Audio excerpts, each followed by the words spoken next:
Welcome to this episode of The World According to Irina Tsukerman, our very special series on global politics on the KJ Masterclass Live. The Irina Tsukerman is an US-based national security and human rights lawyer as well as a renowned geopolitical analyst. Her writings and commentary have appeared in diverse US and international media and have been translated to over a dozen languages. Every fortnight in the world, according to Irina Tsukerman, we traverse the geopolitical landscape and delve into pressing international issues and gain insight from Irina's expert perspective. Welcome to the show once again, Irina. Thank you so much. I'm glad to be here as always. You are welcome. Welcome to the show and several big topics again today, the last 2 weeks. And so, first one, we will take about the G7 summit in Italy. How should we look at this G7 summit in Italy? Success, non-success? What are the takeaways for us from this part of the world? It's pretty bad when the biggest headline from all over the international media is that most of the leaders who were there are described as weakened, enfeebled, unsuccessful, unpopular, and so forth. The biggest stars of the show were Prime Minister Meloni, who had a chance to uh, essentially shine in the light of the others, probably because the others have been, in many cases, have been struggling politically at home. She also played up her conservative credentials, and of course, Prime Minister Modi, with whom she seemed to have a very dynamic exchange, unlike the infamous video of Emmanuel Macron, which went viral for possibly all the wrong reasons. The summit focused on issues such as immigration, which is a big problem, particularly in Europe, but of course the US as well. Uh, AI, which seems to be an ongoing subject of debate, but without any real benchmarks to speak of, other than in the security forum where it's becoming a bit of a problem, and economic issues, which are also, always a subject in a year that's so rich with elections for everyone involved. Right. So overall, we should, does it look like that the importance of G7 summit is decreasing day by day? Because most of these summits were designed to address one problem or the other. Rather, they have become much more of discussion points and no solutions. How should we look at this from UN to G7? Means everywhere, general people seem to look at taxpayers' money. All these leaders are spending taxpayers' money just to go chit chat, have some pictures, and come back. Means it does not make sense to a common taxpayer. Well, it's funny because G7 should have been a more successful alternative to the UN. UN is too many people, too many countries, too many different interests. G7 is a smaller group. You would think that a small number of countries sharing common interests would have an easier time getting things done. But there's a couple of reasons. First of all, who consists of G7? We are talking about countries that describe themselves as top, primarily powers or top economic actors. But if the economy is in itself a big problem, then how can these leading powers really be leading if they themselves are struggling? The other issue is these summits are only as good as their participants. No matter whether you're the UN or a group of just 7 countries, if you are lacking in leadership at home, if your leaders are not really solution focused, or if you bring up subjects that are polarizing, and if you're trying to achieve too much at once instead of creating clear benchmarks for success, you're not going to get anywhere. One of the issues, of course, is most of these countries are having significant political issues. The leadership is uninspiring. There's a rise of extreme on the left and on the right, and the elections are basically reflecting a lot of that, and we are seeing that um, there is no clear commitment to a particular problem solving. Let's take the subject of immigration.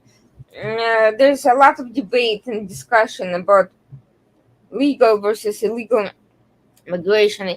If you're talking about legal immigration, there is really not much to discuss here. Each country can set its own rules. But if we are talking about illegal migration, we are talking about violation of the law, then that is a border security problem. It's a problem that nobody really wants to solve because there are various sectors that benefit from its continuity. On the one hand, some countries weaponize it, but on the other hand, both Europe and the US are also unwilling to solve it on their end because it feeds into some sectors and industries and political schemes that are beneficial to some of the actors. So the question is, what is the point of discussing issues you don't really want to solve because you still want to send a message to your internal audiences that you're trying to solve it, and you want to send a message not only that you're trying to solve it, but that this is the best way of trying to solve it. And in some ways, the fact of having these meetings with these leaders discredits anyone else who tries to come up with solutions. It kind of discredits to some extent the public debate. And so I Right. really think that these issues are costing, in themselves, costing credibility. Right, right, Irina. So let's move from G7 to to a much more focused summit. That's the Switzerland Peace Summit. Tell us about that. What should we understand about its effectiveness? Because before the Swiss summit happened, Zelensky went to Saudi Arabia. What was he doing there? So the Swiss summit was focused on one issue and one issue only, which was this of the bringing together as many countries as possible to commit to a very minor point, which is the respect for Ukraine's sovereignty, and in turn, of course, general recognition of territorial integrity as an important issue for everyone involved. Um, so it's first of all, there was a lot of controversy over who went and who didn't, who was invited and who wasn't, and who was invited but refused to come, such as China.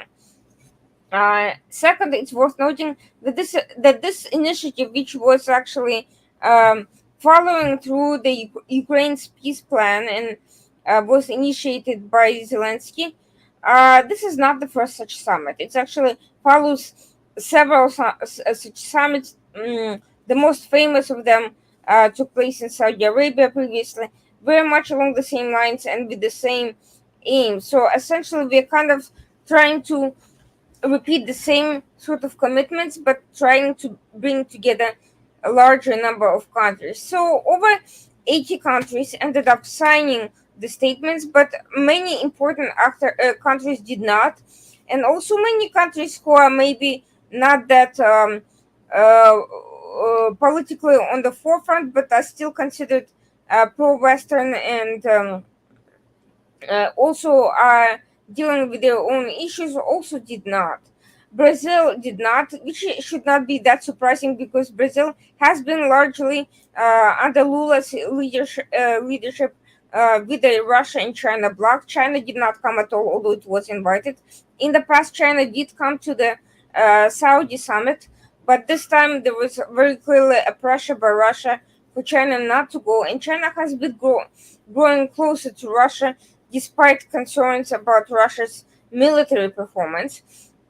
Saudi Arabia, Morocco, Azerbaijan, all countries that are considered Western oriented, did not. Neither did India. Azerbaijan and India, they are sort of with non-aligned movement. It shouldn't also be all that surprising, all things considered. But both Morocco and Azerbaijan and even India have been struggling with the national sovereignty and territorial integrity issues. The Kalistani separatists in India, the Armenian separatists in Azerbaijan, which only recently became a a non-issue inside the country, but it's still a political issue outside the country. And in Morocco, you have had a Polisario that has been challenging the Moroccanity of Sahara. So you would think that these countries would have the biggest stake in recognizing a clear violation of international norms by Russia, but there are political challenges that prevent it to do so. And we can spend all day discussing what these countries should or should not be doing, but the biggest takeaway from all of this is that it's a big political loss for the United States and its allies in NATO, which means that the US has failed to do its job diplomatically in reaching the countries that should have the interest in at least signing a statement which was toothless and very symbolic and did not carry with it any political consequences whatsoever and any serious commitments to sanctions or aid or anything. And so if you can't get even some of your allies on board with something like that, then what are you really doing? And for that reason, I consider that summit mostly a failure. Right, right, Irina. So this was supposed to be a peace summit, but Russia was not there. So what sort of a peace summit was this? I know it is a difficult thing to get Russia down there, but I want to understand how does these summits then actually make sense when the real people who are actually involved with the issue are not there? Well, the idea behind it Russia is not committed to peace. It has refused to discuss leaving the territories that it took and recognizing international law norms. And so the only way to achieve peace is basically to get other countries to recognize that the peace should, first of all, consist of respecting international norms and UN resolutions and territorial integrity of other countries. So, in that sense, it made sense. But interestingly enough, Putin took this opportunity to propose his own alternative, quote unquote, peace plan, which consists of essentially a frozen conflict that would involve Russia withdrawing from territories that it does not already occupy and stop any offensive action, but retain control over Crimea, Donbass, and so forth. And obviously, Ukraine did not take him up on it, and neither did anyone else, really. Interestingly enough, he did not make a huge push of that gesture. It was more of a symbolic response. It was not really that big of a deal, but only a week previously, he was saber rattling over the potential use of nuclear weapons. So I found that juxtaposition interesting from threatening to use nukes. He suddenly goes proposes some sort of a territorial compromise, very self-serving, because he would still get to keep strategically important territories and not admit any wrongdoing, but nevertheless, it's a big shift in rhetoric, which could be part of an effort to simply appeal to his own audiences here. These people don't even invite me, but I'm still trying to make peace and to embarrass Zelensky and once again push the Western audiences into supporting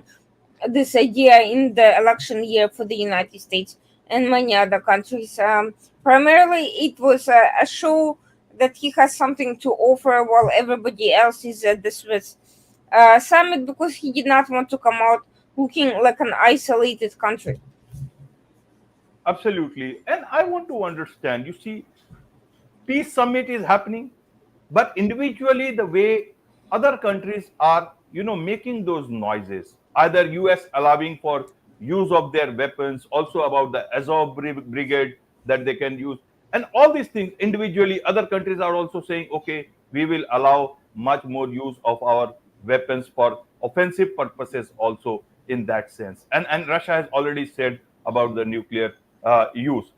In that sense, where is this peace talk happening? There is no peace talk. You are only talking peace in a summit, but outside it, you are making different noise. The only peace talk, I think, is that some paper, some report is floating around that Trump, if he comes to power, he will say, apparently, I don't know if you have read that, But apparently, if Trump comes to power, then he'll say to Zelensky, listen, first you talk peace with Putin, with Russia, and then only we will get into that picture. So at this moment, according to that report, Trump sounds to be a better bet for peace efforts going forward. How does this whole scenario look like? Amidst all this, Putin is going and signing, alliances with North Korea and also his visit with Vietnam. And apparently, news reports coming out from Russia is that our Prime Minister Modi, he's also been invited in July. So I want to understand from that perspective with regards to peace, who are the peacemakers here actually then? Well, Trump keeps claiming that he will resolve this problem in 2 minutes, but this is not the first time he's made, exaggerated claims of success with various conflicts, which he then failed to achieve. And none of, it's interesting that decades ago, when he was in Russia, in the Soviet Union, for the first time, and met Gorbachev, he apparently claimed that he could put an end to the Cold War in 2 minutes, but proposed no clear way of doing so. So I think a lot of it is just simple electoral bragging that carries no particular weight. But to the extent Trump had been pushed in the past to elaborate on his vision, it did not much differ from what Putin has proposed, meaning a frozen conflict with Russia retaining those territories. Whether or not he will actually do that, should he return to presidency, remains to be seen, but that is actually the most he has ever elaborated on that comment. That said, the Biden administration has been acting in a very inconsistent way. On the one hand, they finally allowed Ukraine to use long-range missiles inside Russia to sabotage some of the major facilities that they used for economic and military gain. On the other hand, they released Assange, the top propagandist benefiting Russia and China, with basically a slap on the wrist, uh, most likely with the political goal of attracting libertarians and other supporters of Assange who've crossed party lines. But it sends a very strong message to Russia that they can get away and they can get major assets from the U.S. administration if they play their cards right, and it wouldn't be the first time. We remember Victor Bout, a major arms dealer who was exchanged for a couple of uh, civilians, for a civilian basketball player. Of course, Alex Saab, the major guy with ties to Venezuela and so forth. All of these assets released back into the streets by the Biden administration signaled ultimately weakness, indecision, and inability to resolve domestic political issues or foreign policy issues in a more in from a position of strength. When it comes to Putin's visit to North Korea and Vietnam, these visits, of course, raised a lot of concern in the West. North Korea is particularly troubling because it's actually gaining significant international legitimacy from Putin's visit, whereas for Putin, it's actually a step down. It's the first time he's been there in 24 years. Um, North Korea used to be nearly completely isolated. Now you have Putin coming back, seeking assistance, which for him is an admission of weakness, but for North Korea, it's certainly an opportunity. Um, there's many ways Russia and North Korea can cooperate on many things, but the most concerning of them all, out of the many things, ranging from nuclear program to conventional weapons to intelligence to cryptocurrency theft, um, is the fact that North Korea it has very effective relationships with assorted terrorist organizations, which can provide uh, Russia with the components for weapons it cannot get directly from North Korea, and they can also be gain access to nuclear or other materials from Russia or from North Korea that normally they would not. So this alliance is certainly something to worry about. Vietnam should be less surprising. Vietnam has had a defense relationship with Russia going back to the 1950s Soviet Union. The entire Communist Party leadership of Hanoi trained in Moscow, not in China. And quite frankly, the relationship with the Soviet Union faded in its last years because Gorbachev chose to pursue, and then Yeltsin chose to pursue a stronger relationship with the China, which viewed Vietnam as its sphere of influence. Putin is actually reversing that. Putin is stepping on China's toes. He's pursuing energy projects in areas disputed by China. He is trying to revitalize the defense relationship because Vietnam is diversifying its sources of weapons. We're talking about Japan, South Korea, the Czech Republic, India, which can retrofit the Russian weapons. And even the United States has been courting Vietnam over this issue, but Vietnam has been cautious to commit due to its concerns that Congress could block defense deals over human rights and democracy concerns. It's still a communist dictatorship, lest we forget. And so it's disregarded U.S. warnings not to host Putin. It's still highly dependent on Russia, but it also reiterated its commitments to pursuing a more strategic course of action for Russia. So China is watching with some concern both of these relationships. It, to some extent, it welcomes stronger bilateral relations with Russia and North Korea because they can help form a stronger front against the West. If North Korea ends up in some sort of confrontation with South Korea, it benefits China. It certainly benefits Russia. It distracts from their pursuit of their ambitions, from the Ukraine conflict, from China's recent clashes in the South China Sea, especially with Philippines' threats to Taiwan, but also China views Kim as reckless. It is trying to keep North Korea on a short leash, and North Korea is naturally working to expand its independence, to have a more assertive foreign policy, and Russia too finds itself becoming increasingly dependent on China and does not wish for that to happen. So for them, strengthening ties with North Korea is also a way of showing some independence from China as well. Right. So earlier we were a bipolar world, then we became a unipolar world, and now looks like to be again bipolar, but moving towards tripolar, it looks like, with Russia, China, and the US on three.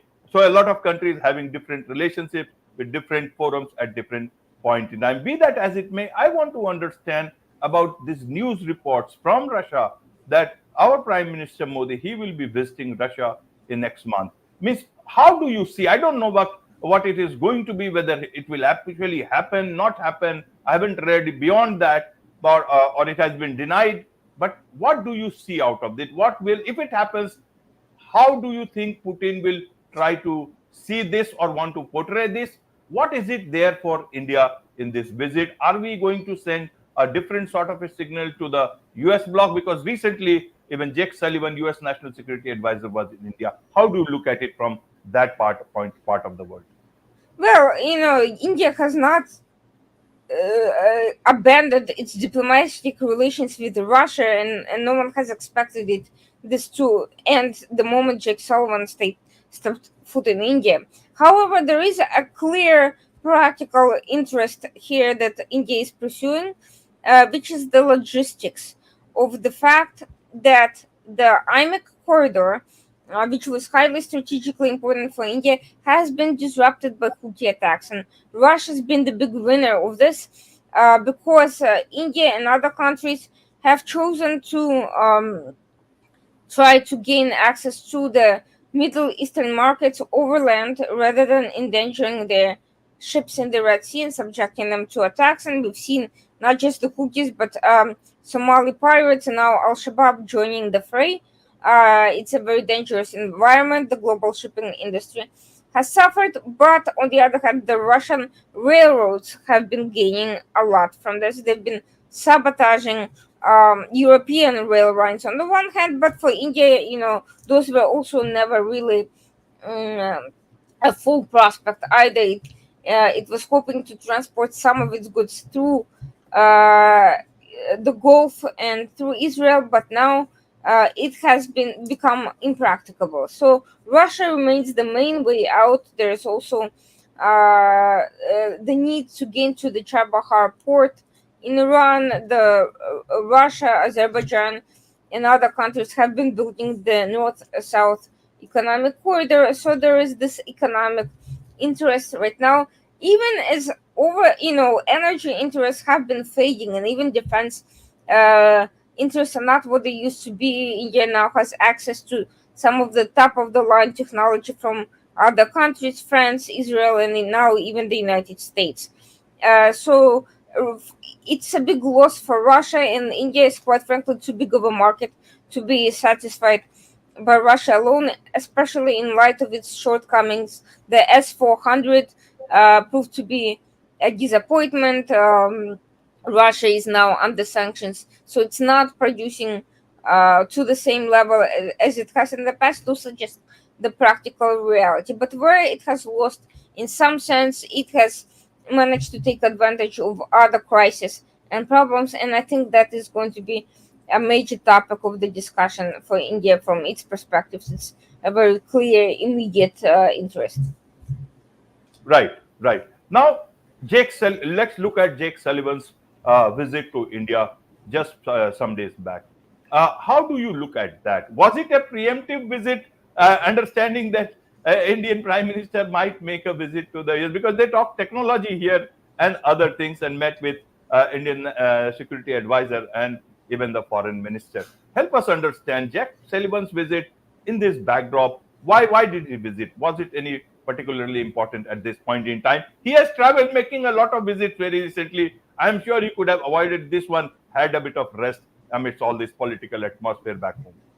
Well, with China and Russia on the backdrop, and even Iran actually, there's no shortage of concerns to be dealing with.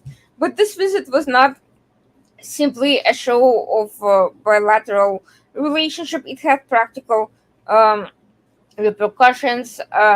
U.S. has been pushing business deals with India, but this particular visit also carried an agreement not to sell sensitive technologies to basically authoritarian regimes and states that present clear security threats. And I think China is at the forefront of the concern here.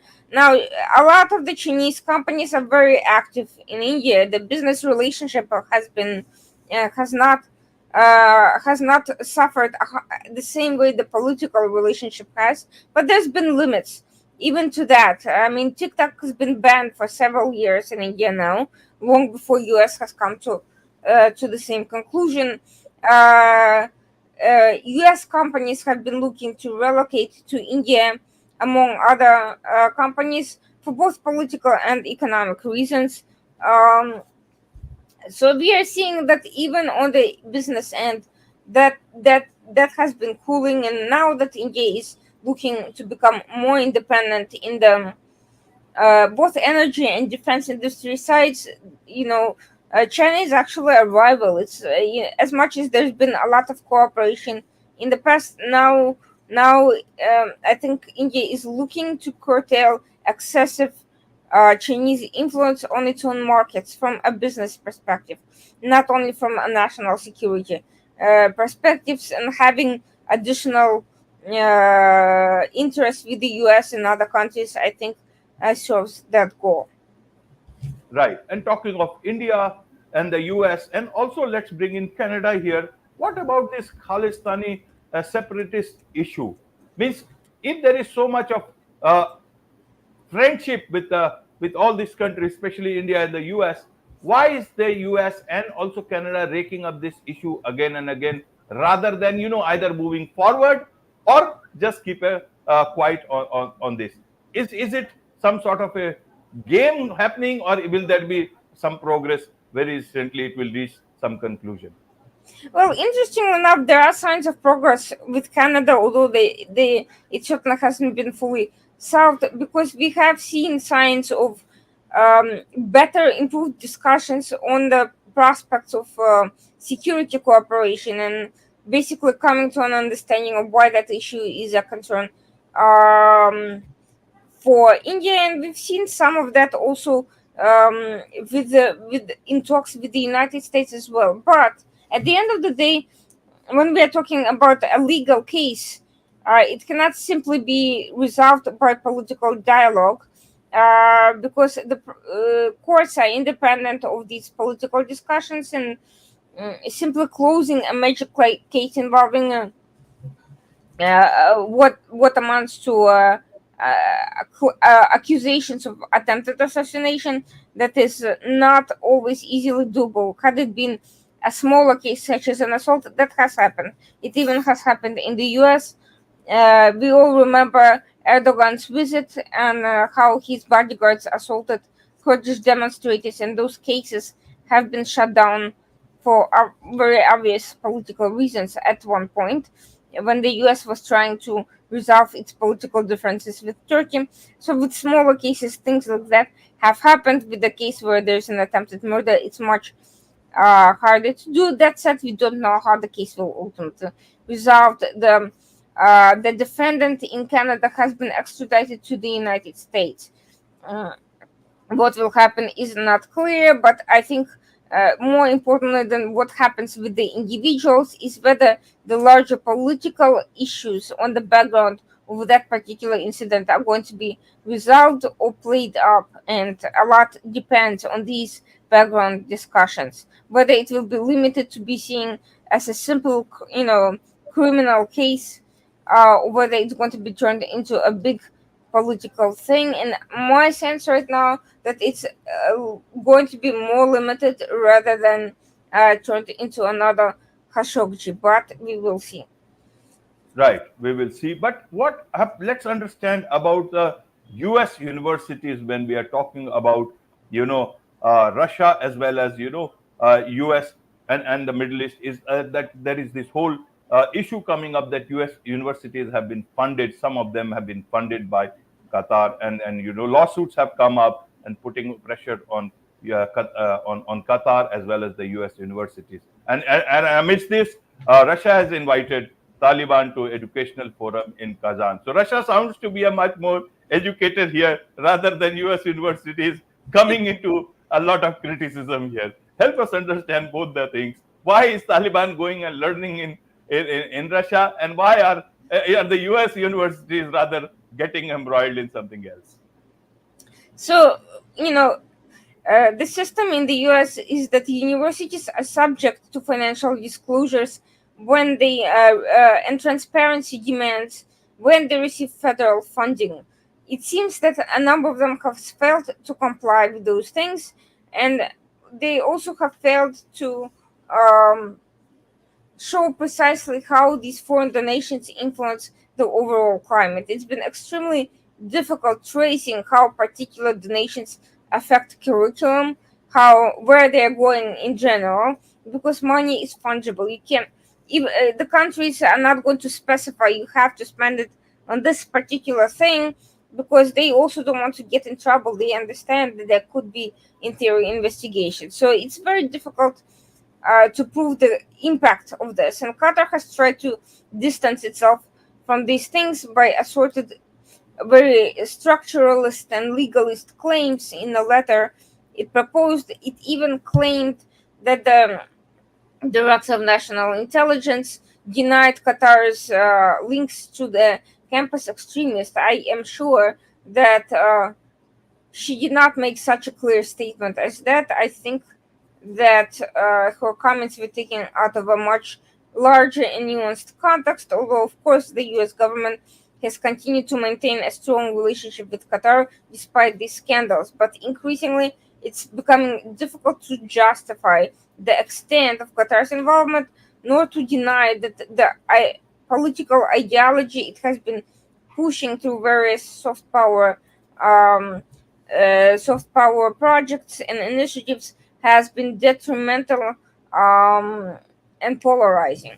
Um, so I do think that a lot of this will ultimately be decided in courts if the political initiatives fail. And so far, the US government has been downplaying these investigations. They have been limited, they have been largely symbolic, but a lot of the private lawsuits by individual students may lead to a discovery of these types of financial disclosures that show a more clear link to Qatar-backed um, financing and the climate that created a situation of fear, of demagoguery, of outside activists coming in, of ties to terrorist organizations, of one-sided and extreme political and religious rhetoric. I think this is all extremely troubling, especially since Qatar has got received the status of a major non-NATO ally, and if this is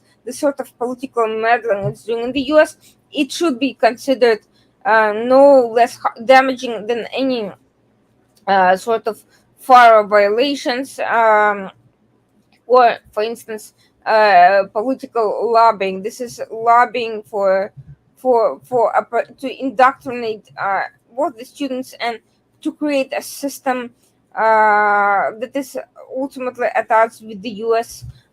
Commitment to to academic freedom, to freedom of speech, to respect to respect for people of all backgrounds. It's extremely troubling, and I really hope that people take it seriously.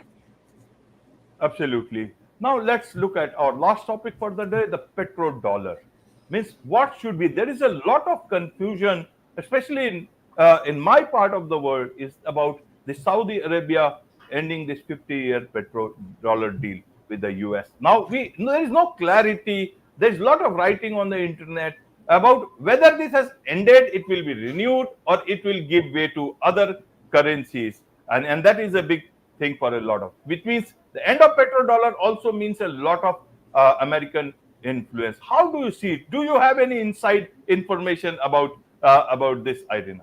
Well, let's start with clarifying one major source of misunderstanding. There is no agreement as what people purport.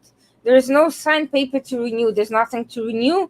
And Saudi Arabia did not stop using the dollar as its main source of currency. It merely opened its markets to other types of currencies, including the euro, including the Chinese yuan, and others. And it's certainly not the first country to be doing so. You've had UAE and, of course, India make oil related exchanges in non dollar values. But let's look back at the history of this. Basically, for the last 50 years, Saudi Arabia and the US had a policy and understanding where Saudis committed to the exclusive use of dollar, which in turn essentially created an image of the dollar as the most powerful market force and as a financially stable reserve. In exchange, there was an understanding that the US was committed to security of Saudi Arabia. We have seen that erased in various ways over the last several years, whereas China, as a growing actor, has become increasingly more involved in Saudi economy, and that's also nothing new. It started during the Obama years. So we've seen this deeper engagement of other actors in Saudi economy and politics, while US has been trying to play a smaller, less active role in the Middle East, and it has had its consequences. And this is one of those consequences. Do I think that this will end the Saudi-US relationship? I still think the dollar will be the preferred way of currency exchanges. I do think that Russia and China have been pushing de-dollarization wherever possible with very limited success, because both of their currencies, particularly the Russian ruble, are considered inherently unstable. And China, with its economic troubles, mm, has been actually struggling to maintain even its internal issues, much less all the external commitments. So I think many countries view yuan with very extreme caution, and this whole BRICS about the joint currency so far is very, very far away from being realized into anything practicable. But do I think, and I also think that the U.S. has actually made a problem for itself with overspending, with the inability to deal with its debt and with speculative projects, which create a bad impression on investors externally. But I don't think that this will fully damage U.S. in the short run. I think could become an issue in the long run if it does not continues to engage in reckless economic decisions, not deal with those, and also politically not be seen as a force of stability, but rather an inconsistent and polarized country which meanders on economic and political decisions from election to election. I do think it's a long-term problem, but not an immediate disaster or end of the dollar as the dominant currency, the way some analysts have tried to portray it. But it is a red flag and a warning sign, and I hope that both the current administration and whoever is the incoming administration, that they will take heed of it and course correct. Absolutely, absolutely. With this, it's a wrap on this bi-weekly edition of the World According to Irina Tsukerman. After 2 weeks, we'll be coming out with one more edition, and where Irina will help us traverse the geopolitical landscape and help us understand the pressing international issues that has happened. Thank you very much indeed for joining us. Thank you, appreciate it.